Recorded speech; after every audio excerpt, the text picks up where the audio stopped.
उस जिस्म में रूह दाखिल की गई। जब रूह नाक तक पहुंची तो हजरत आदम अलैहिस्सलाम को छींक आई। जब जबान तक आई तो आपने अल्हम्दुलिल्लाह कहा, जिस पर रब्बे करीम ने फरमाया, अल्लाह तुम पर रहम फरमाए। ए आदम, मैंने तुम्हें अपनी हम्द के लिए पैदा किया है। उसके बाद रूह पूरे जिस्म में सरायत कर गई और आप जिंदा होकर खड़े हो गए। अल्लाह ताला ने हजरत आदम अलैहिस्सलाम को चंद अजीम इम्तियाजात अता फरमाए। एक ये कि उन्हें अपनी खास तवज्जो और रहमत से पैदा फरमाया, दूसरे ये कि उनमें रूह फूंकी, तीसरे ये कि फरिश्तों को उन्हें सजदा करने का हुक्म दिया, और चौथे ये कि तमाम चीज़ों के नामों का इल्म अता किया।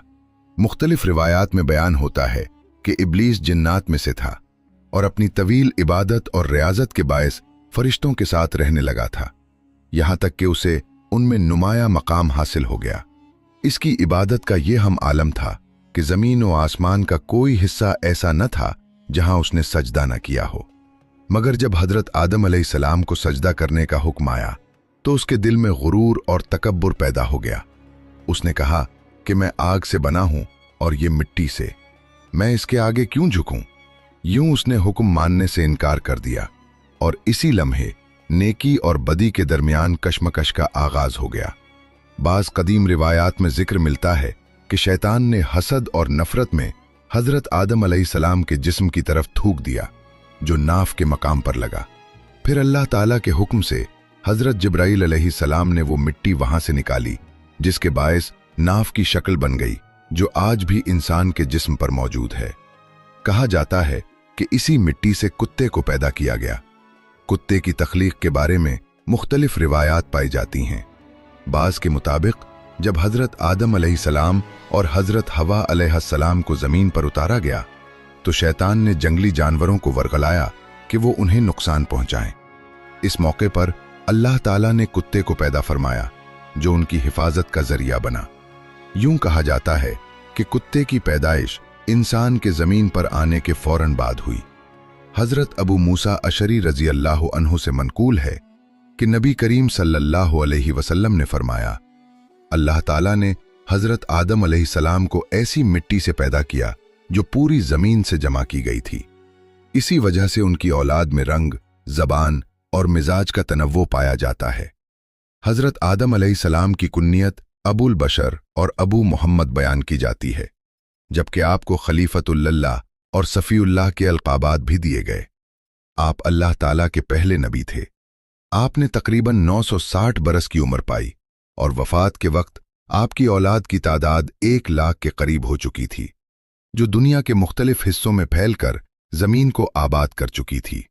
मुअज़्ज़िज़ दोस्तों, कुरान हकीम में मुतअद्दिद मकामात पर यह हकीकत दोहराई गई है कि हजरत आदम अलैहिस्सलाम की पैदाइश मिट्टी से की गई। जब अल्लाह ताला ने उन्हें जन्नत में क़याम का हुक्म दिया तो तन्हाई के बायस आपके दिल में उदासी पैदा हुई। इस हालत में रब्बे कायनात ने आप पर नींद तारी फरमा दी और इसी नींद के आलम में आपकी बाएं जानिब की पसली से हजरत हव्वा अलैहिस्सलाम को वजूद अता फरमाया गया। जब हजरत आदम अलैहिस्सलाम बेदार हुए तो एक निहायत हुसीन और दिलकश खातून को अपने करीब बैठा पाया। ये मंजर देखकर आप हैरान हुए और दरियाफ्त किया कि तुम कौन हो और यहाँ क्यों हो? हजरत हव्वा अलैहिस्सलाम ने जवाब दिया कि मैं आपकी ज़ौजा हूँ और मुझे अल्लाह ताला ने इसलिए पैदा किया है ताकि आपको सुकून, इंस और कल्बी राहत नसीब हो। हम एक दूसरे के साथ मोहब्बत और इत्मीनान से जिंदगी गुजारें और रब की नेमतों का शुक्र अदा करें। कुरान मजीद में एक मकाम पर अल्लाह ताला फरमाता है कि इसी एक जान से उसका जोड़ा बनाया और फिर उन दोनों से बेशुमार मर्द और औरत दुनिया में फैला दिए। हजरत आदम अलैहिस्सलाम की तख्लीक का वाक़या कुरान के उन अजीम असरार में शामिल है जिनमें बेशुमार नसीहतें और इबरतें पोशीदा हैं। उनमें से चंद अहम नुकात ये हैं कि अल्लाह ताला ने इंसान को 4 मुख्तलिफ तरीक़ों से पैदा फरमाया। पहला तरीक़ा ये कि मर्द और औरत के मिलाप से नस्ल इंसानी आगे बढ़ी, जैसा कि आम इंसानों की पैदाइश होती है और कुरान में इसकी सराहत मौजूद है। दूसरा तरीक़ा ये कि सिर्फ एक मर्द से एक इंसान पैदा हुआ और वो हजरत हव्वा अलैहिस्सलाम हैं, जिन्हें हजरत आदम अलैहिस्सलाम की पसली से पैदा किया गया। तीसरा तरीक़ा ये कि सिर्फ एक औरत से इंसान पैदा हुआ और वो हजरत ईसा अलैहिस्सलाम हैं, जो हजरत मरियम अलैहिस्सलाम के बतन से बगैर बाप के दुनिया में आए। चौथा तरीका ये कि न मर्द हो न औरत, बल्कि बराह रास्त मिट्टी से इंसान को तख्लीक किया गया और ये शर्फ हजरत आदम अलैहिस्सलाम को हासिल हुआ। इन चारों सूरतों से ये हकीकत वाज़े होती है कि अल्लाह ताला किसी एक तरीके का पाबंद नहीं, बल्कि वो जिस तरह चाहे तख्लीक फरमाने पर कादिर है। इस तनव्वो के जरिए अल्लाह ताला ने अपनी कुदरत, हिकमत और तख्लीकी अजमत को जाहिर फरमा दिया। अगर सिर्फ एक ही तरीका होता तो मर्द या औरत या दोनों मिलकर ये गुमान कर सकते थे कि इंसान की पैदाइश उनके बगैर मुमकिन नहीं, मगर अल्लाह ताला ने तमाम अंदाज अपनाकर ये हकीकत वाज़ेह कर दी कि वो हर शय पर मुकम्मल इख्तियार रखता है और जिसे चाहे जैसे चाहे है पैदा करता है।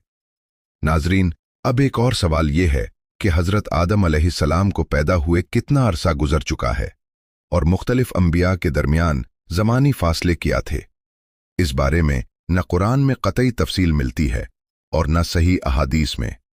ताहम बाज़ तारीख़ी रिवायात मौजूद हैं जिनके मुताबिक इमाम इब्न असाकिर रहमहुल्लाह ने जिक्र किया है कि हज़रत आदम अलैहिस्सलाम और हज़रत नूह अलैहिस्सलाम के दरमियान तकरीबन 1200 साल का वक्फा था। हज़रत नूह अलैहिस्सलाम से हज़रत इब्राहीम अलैहिस्सलाम तक लगभग 1742 बरस, हज़रत इब्राहीम अलैहिस्सलाम से हज़रत मूसा अलैहिस्सलाम तक तकरीबन 565 साल, हज़रत मूसा अलैहिस्सलाम से हज़रत ईसा अलैहिस्सलाम तक तकरीबन 1356 बरस और हज़रत ईसा अलैहिस्सलाम से नबी अकरम सल्लल्लाहु अलैहि वसल्लम तक तकरीबन 600 साल का फासला बयान किया जाता है। जहाँ तक उन अंबियाए किराम की उम्रों का ताल्लुक़ है तो रिवायात के मुताबिक हज़रत आदम अलैहिस्सलाम ने 960 साल, हज़रत नूह अलैहिस्सलाम ने 950 साल, हज़रत इब्राहीम अलैहिस्सलाम ने 200 साल, हज़रत दाऊद अलैहिस्सलाम ने 100 साल, हज़रत ईसा अलैहिस्सलाम ने तकरीबन 33 साल और रसूल अकरम सल्लल्लाहु अलैहि वसल्लम ने 63 साल की हयात पाई। इन आदात के मुताबिक हज़रत आदम अलैहिस्सलाम की आमद से अब तक तकरीबन 9288 बरस गुजर चुके हैं, जबकि हज़रत आदम अलैहिस्सलाम और हुजूर अकरम सल्लल्लाहु अलैहि वसल्लम के दरमियान तकरीबन 6835 साल का ज़मानी फासला बनता है। मुअज़्ज़ज़ सामीन, अब ये बात भी बयान की जाती है कि हज़रत आदम अलैहिस्सलाम जन्नत से उतरकर ज़मीन के किस हिस्से में तशरीफ़ लाए। तफसीरी रिवायात में ये जिक्र मिलता है कि आप अलैहिस्सलाम को मक्का और ताइफ के दरमियान वाक़े एक वादी में उतारा गया। बाज़ अक़वाल के मुताबिक आप सफ़ा नामी पहाड़ी पर नाजिल हुए।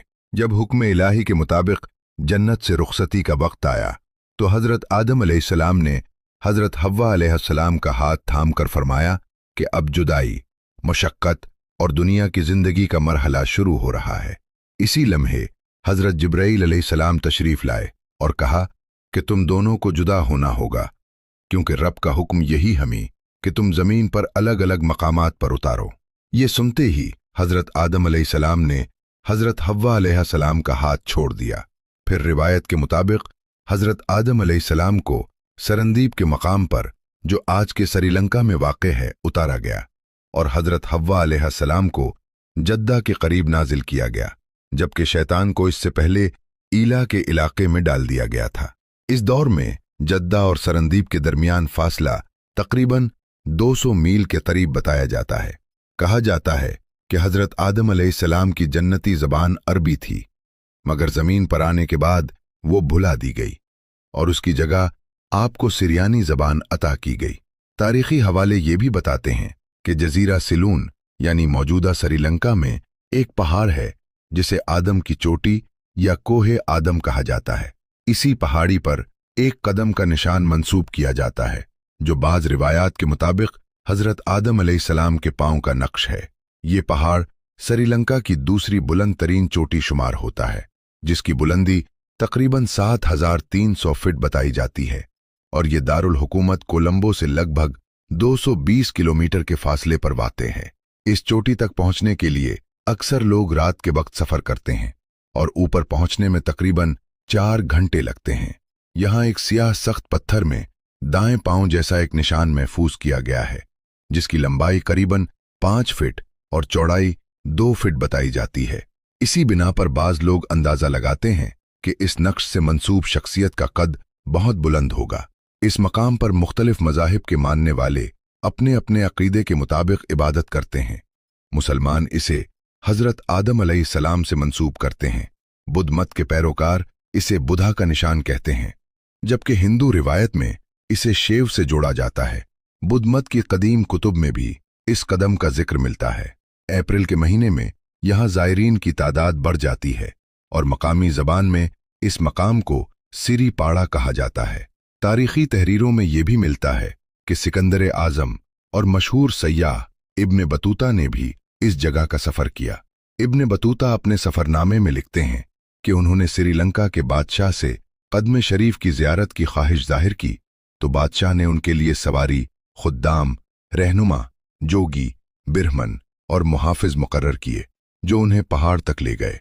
इनके कैनन के मुताबिक चीन से आने वाले ज़ायरीन भी यहाँ हाज़री देते थे, और ये भी मशहूर था कि एक ज़माने में कुछ चीनी ज़ायरीन कदम के अंगूठे के पत्थर का एक हिस्सा अपने साथ ले गए थे। कदम के आसपास पत्थर में कई गड्ढे बने हुए हैं, जिनमें हिंदू ज़ायरीन सोना, जवाहरात और मोती डालते हैं। मकामी लोगों में ये बात मशहूर है कि हर शख्स को कदम का साइज अपने ईमान के मुताबिक दिखाई देता है। वाज़े रहे कि कुरान या सही अहादीस में इस कदम के बारे में कोई कतई दलील मौजूद नहीं। आगे ये भी बयान किया जाता है कि जब हज़रत आदम अलैहिस्सलाम ज़मीन पर तशरीफ़ लाए तो उनका पहला खाना और लिबास क्या था। बाज़ रिवायात के मुताबिक हज़रत आदम अलैहिस्सलाम 60 या 100 बरस तक जन्नत में मुमीम रहे और इस